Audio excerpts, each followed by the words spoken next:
ചക്രവ്യൂഹം പണ്ടുകാലം മുതലേ ഉള്ള ഒരു യുദ്ധതന്ത്രമാണ് ചക്രവ്യൂഹം. വളരെയധികം അപകടം നിറഞ്ഞിരിക്കുന്ന ഒരു തന്ത്രം.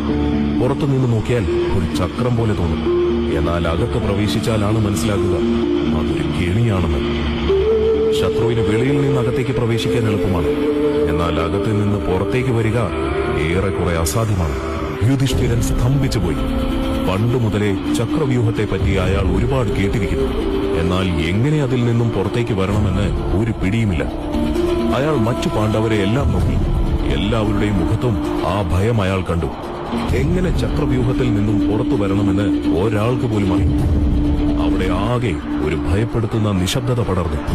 ആര് പോകുമെന്നുള്ള ചോദ്യം അവരിൽ ആവർത്തിക്കുവാൻ തുടങ്ങി. പെട്ടെന്നായിരുന്നു ഒരു രഥത്തിന്റെ ശബ്ദം അവരുടെ കാതുകളിലെത്തിയത്. പാണ്ഡവരുടെ ഭാഗത്തു നിന്നുമാണത്. എന്നാൽ രഥം അടുക്കും തോറുമാണ് അവരത് മനസ്സിലാക്കിയത്. അവരെ പൂർണ്ണമായും ഞെട്ടിക്കുന്നതായിരുന്നു ആ കാഴ്ച. പാണ്ഡവരിൽ എല്ലാവരിലും ആ കാഴ്ച ഭയം നിറച്ചു. എന്തിനേറെ പറയുന്നു, കൗരവർ പോലും ആ കാഴ്ച കണ്ടു ഞെട്ടി. അങ്ങനെ വെറും 16 വയസ്സായപ്പോൾ തന്നെ ഒരു മുതിർന്ന യോദ്ധാവ് പഠിച്ചിരിക്കേണ്ട എല്ലാ ആയുധമുറകളും അവൻ പഠിച്ചു. എന്നാൽ ഗുരുകുലം വിടാൻ നേരം അവൻ കൃഷ്ണനോടൊരു ചോദ്യം ചോദിച്ചു. ചോദിക്കാൻ പാടുണ്ടോ എന്ന് എനിക്കറിയില്ല. എനിക്ക് ചക്രവ്യൂഹത്തെ പറ്റി പഠിപ്പിച്ചു തരുമോ?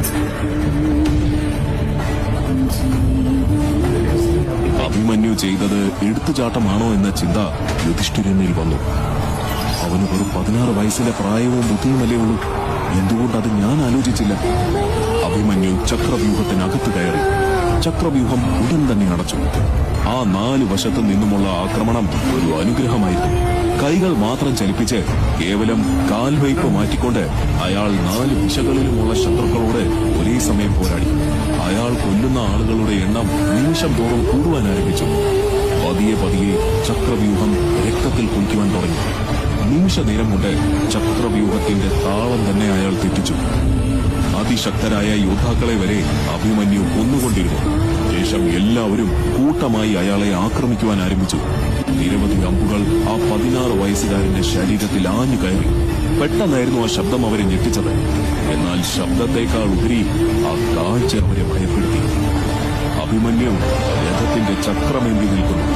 എതിരെ വരുന്ന എല്ലാവരെയും അയാൾ ആ ചക്രം ഉപയോഗിച്ച് കൊല്ലുന്നു. എല്ലാവരുടെയും ഉള്ളിൽ ആ കാഴ്ച ഭീതി നിറച്ചു. എന്റെ അമ്മു, ഇത് ആരാണ് ഡബ് ചെയ്തത്? ഇത് മറ്റേ സിനിമാജിക്കിന്റെ അല്ലേ വീഡിയോ? എനിക്ക്